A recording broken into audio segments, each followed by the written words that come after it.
Hi, it's Lisa from Lisa Heal Yourself, and today I want to talk a little bit about trauma and emotions and feelings and why it's so important to understand this when we have a chronic illness.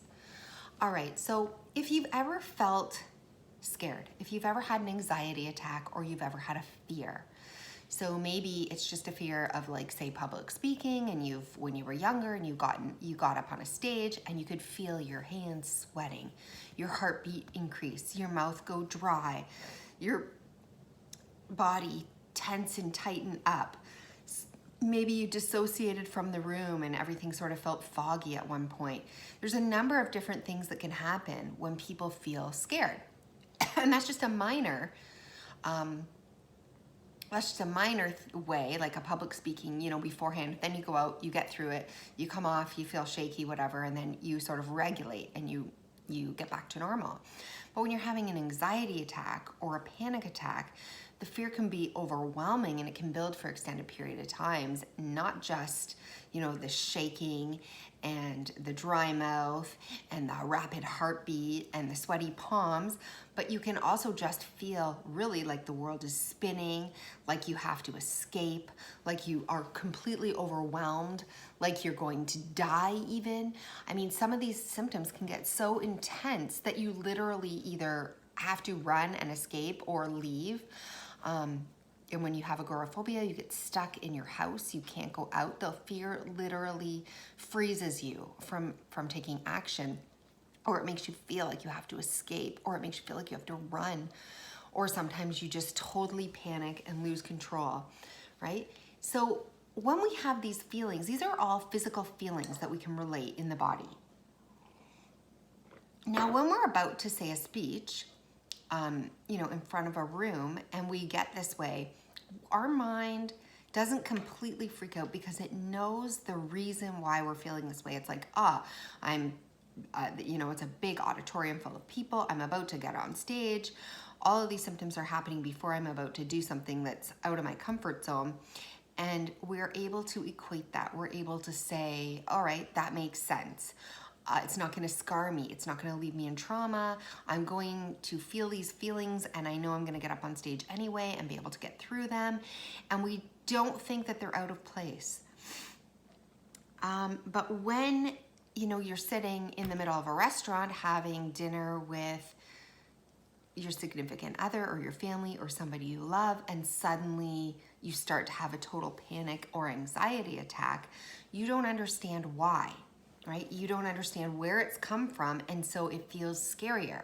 And then because it feels scarier, our sweaty palms, our rapid heartbeat, our dissociation from things that are in front of us, our fear, our need to escape or run or get out of there, because this comes on suddenly and seemingly out of the blue, seemingly that there's no connection to something that we can tangibly see in front of us, it makes those symptoms go higher. So first we experience those same symptoms that we might experience if we were about to get on stage, but now it becomes higher. Oh my God, I'm experiencing, my heart's racing. I need to escape here. My hands are sweaty. My heart's beating. I can no longer associate with anything in here. I'm in full-fledged panic and I don't know why. Our symptoms go up even higher because now we have embarrassment. We're looking around. Do people see us? What do I look like? I'm going to make a fool of myself. I feel shame, and why am I like this? It's wrong. Now we fight the symptoms. I shouldn't be feeling these symptoms. I need to make them stop because I'll either make a fool of myself, I won't be able to get out of the restaurant in time, there's no reason for it, and then we fight against them. And as soon as we fight against these symptoms, then they increase more. So suddenly what started out as the same kind of feelings or butterflies or nervous energy, rapid heartbeat, sweaty palms that we might have before we get on stage to say a speech, we have these same things, and then we feel fear because we're feeling them and there's no relevance. We can't figure out what it is. So we feel even more out of control. And then when we realize we need to stop them because we're not in a safe place to either act on these feelings, escape, get out, We feel embarrassed. We're looking around. We're trying to see who's seeing us. We feel shame, and then they go up even more. We're in a full-fledged panic attack at this point, and we either dart out of the room with trying to gasp for breath, thinking that we're literally going to die. We feel like we're having a heart attack, and we end up in the emergency room convinced that we just went into a heart attack. Or, we pass out. We literally pass out. Our body freezes us down. Our body can't take any more tension in our body, and we pass out.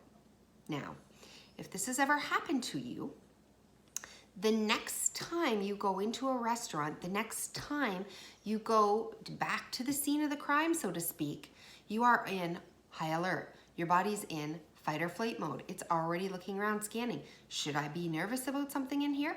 Can I even be in this restaurant? Am I capable of eating in this restaurant? What if it happens again? The what if thinking starts up right away. What if, and it's because we didn't have a trigger, a stimuli that we could associate with. So with the speech, we know we're about to go on stage and say a speech. Therefore, we equate these terrible feelings that we're feeling with something that's about to happen, and we're able to ground ourselves in the comfort that we know why it's happening.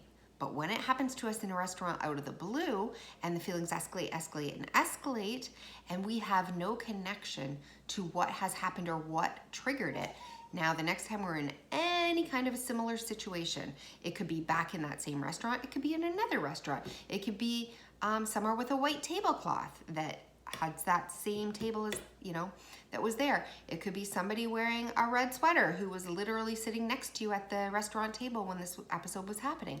It could be anything. And we don't know.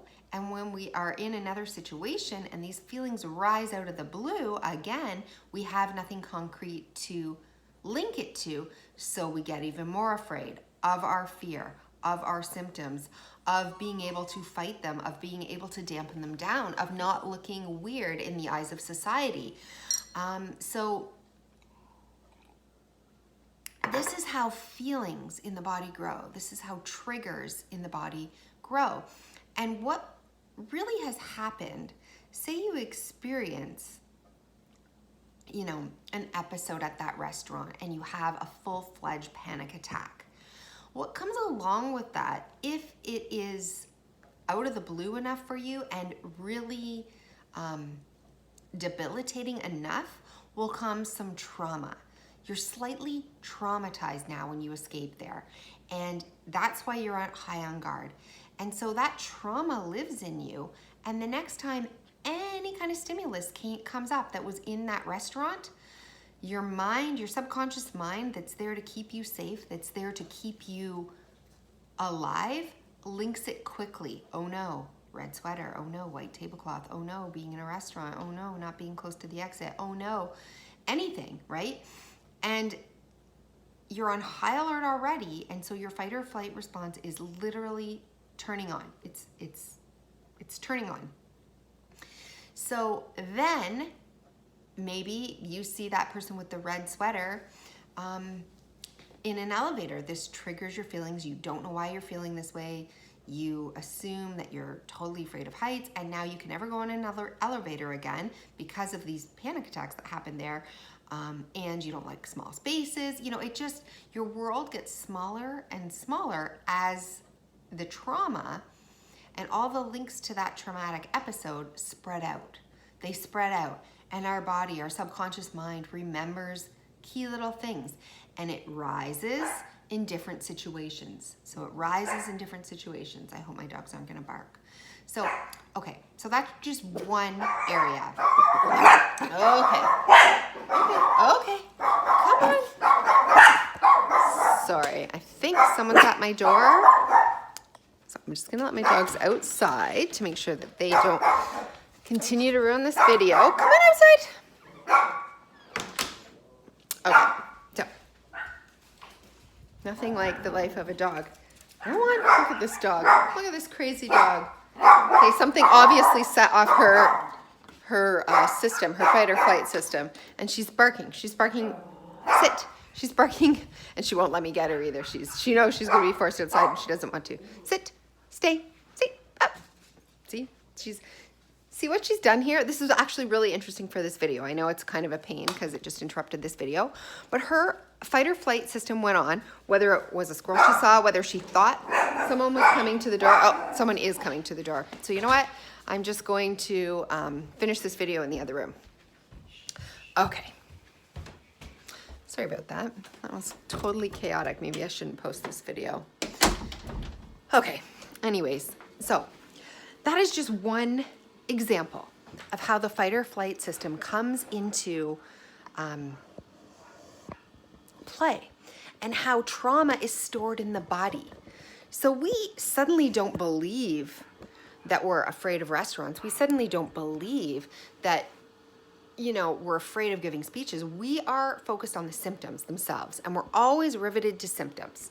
So when we're in this panic situation, we're riveted to symptoms, and we're not actually saying, you know, it's the restaurant. We're more focused on the feelings and the sensations that we don't like, and we're trying to fight down. We're trying to dampen down. We're trying to explain away, and we don't understand. Have you ever been in a grief situation, changing topics? If you suddenly feel this overwhelming grief, you start to feel closed up in your throat. You start to feel sad all through your body. Somebody says hello to you and you just burst out sobbing, right? So these feelings, this rising, this constricting, this need to feel comforted, you need to have this, like, you want to feel comforted, you want to feel safe, you want to be held, you kind of go almost into this kind of fetal position, you cry, you look for comfort, you let out your feelings, you can sob and sob and sob, right? And your face goes red, you feel like sad through your body, you feel like life force is drained out of you when you feel this heaviness of grief. Again, all sensations.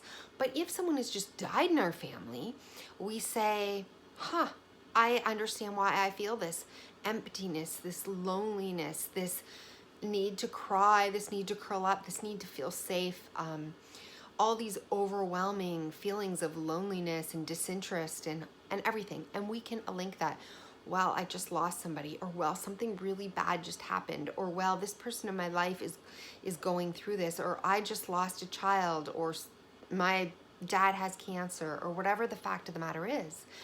And we're able to link the two, and when we're able to link the two, we say, okay, I understand this, and it's okay for me to feel this way. I know that I'm going to feel this way, and eventually I'm going to work through it, and I'm going to come out the other side. But when we wake up and we don't know why we're sobbing, when we just are walking through the day and suddenly we look over, you know, at something and it just makes us sob, it makes us want to go home and curl up on the couch. We don't feel like going out anymore. We have this overwhelming loneliness and emptiness and feeling of just heavy through our whole body. But we have had nothing that we can be aware of that is linking it to us. Then we start to feel guilty, we start to feel shame, we start to think that we should not be feeling these feelings, that we need to make it go away. Somebody might think that we're crazy, somebody might think that we have a mental illness, that we have depression, and we start to fear the feelings of all of this. We start to bury them deeper in our body because there's no reason, there's no apparent reason for it. So therefore we need to bury it inside, deepen it down, and kind of, because of the shame, the worry about what society is going to think, the embarrassment, the feeling like something's not right with me, maybe, you know, I'm not doing this right, and you feel you can't find the link, so therefore something must be wrong with you. And you blame yourself for feeling this way and thinking, maybe I'm depressed, maybe I'm mentally ill, maybe I have this problem. Which you probably don't. It's probably an early trauma buried in your body, and you looked around at something and it reminded you of something. It reminded you of the time when you were 7 and you lost your pet. It reminded you of the time, it reminded you that you don't have a mom here in this world anymore and that person over there does. It reminded you that all your friends abandoned you when you were in grade 8 and you had nobody to talk to at school. these things don't make sense. They don't appear to make sense. And so we think something is wrong with us because we don't have something concrete in the moment to link it to. And therefore, we start to worry about it. We start to worry about the sensations. We focus more on them. We think there's something wrong with us. They get lodged in our body and they become greater. They become greater and blown out of proportion more and more. They become built into our identities. They're stored somewhere in our body and we don't fully actualize them. We don't fully integrate them into who we are, and we feel wrong for having had them. Same thing goes for anger. Have you ever had such an angry episode where you totally lose your shit? You throw things, you kick something, you totally snap, you scream. It's just totally out of character for you, but something has happened. Some person just did something to you and it was so brutal that you understand where this anger is coming from. Or somebody was so defiant against you. They weren't, they did something that triggered you so bad. And these are all these triggers that come up are maybe something that reminds you, again, stored trauma of things that are in the body from when you were young. So somebody totally disrespects you and it reminds you of the time when you were 6 and you were disrespected, and you have all of these baggage and all these feelings about it, and this person is just totally in the moment going on and on and on, and you lose it. You blow up and you feel justified because you understand that this person was totally being a jerk, and it reminds you of all these other things, even though you don't know it, but you feel justified in the moment because you have this thing to link it to. An event just happened. Somebody cut you off in traffic and dented your car. You can feel the anger. You don't recognize that it's your stored trauma coming up, but you have something to link this overwhelming, like these sensations that rise, like the hotness and the flush in your face and the irritation almost vibrating and rising through you as you try to struggle to hold it inside, and you can't, and you blow, right? Like a pressure cooker letting out steam. But you don't have to think anything bad of yourself because you can see that you have something mentally to link it to, and people aren't fully going to judge you because this event happened and you were in the moment and you were expressing it, and it's okay. You have a reason why this anger totally came and exploded out of nowhere.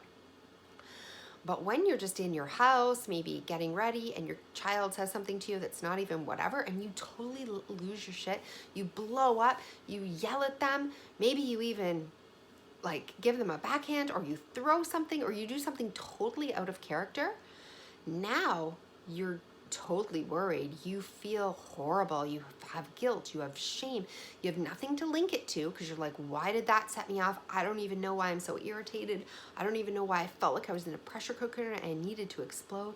It's from the past trauma that you had that's stored in your body, and you're feeling these emotions, but because you don't have an actual event to link it to, you feel crazy. Oh my God, I have an anger problem. These sensations, I can't control them. I have anger, and you worry about that. You worry about how you'll be perceived. You worry about the feelings and all the agitation. And every day when you're trying to get your child ready for school, and you have to tell them 5 times to put on their jacket, your irritation is crawling all through your body. You feel sensations of vibrating and crawling and tension all over, and you're trying not to yell, and but you're being triggered, right? You have no real event. Nobody just sideswiped your car for you to yell at. You've just asked your child 5 times to put on their coat. But because something happened earlier that makes you feel completely out of control when you ask your child to do something and they don't listen, and it's a trauma that's in your system from long ago, you start to think about the symptoms. You start to focus on them. They start to grow.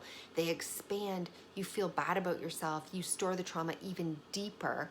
And then the next time you have even more guilt and shame around having these feelings. So this is a long-winded video, and I'm very sorry for that. But what I wanted to say was, trauma is at the root of everything. Trauma is at the root of everything. And every time you feel a symptom, whether it be fear, whether it be anger, whether it be grief, sadness, any kind of a big fear like that, you can be sure that it's coming from a stored trauma in your body. And this is your practice opportunity. This is your moment every time it arises for you to take a look at it and say, okay, here you are. I see you. You're my trigger. I realize I've been traumatized. This is your trauma practice in the moment, right? To let out a bit of the steam, to actualize that trauma, to let a little bit out, to let your shoulders back, to breathe deeper, to let yourself feel the feelings and open up. Don't do it the same way. Break your patterns. Don't do it the same way you did it in the past. Break your patterns. Look around. Realize you're safe. Realize you're okay. Realize this isn't from the traumatic incident. Realize you can breathe through it. You can make another choice. It's okay and safe to feel your feelings.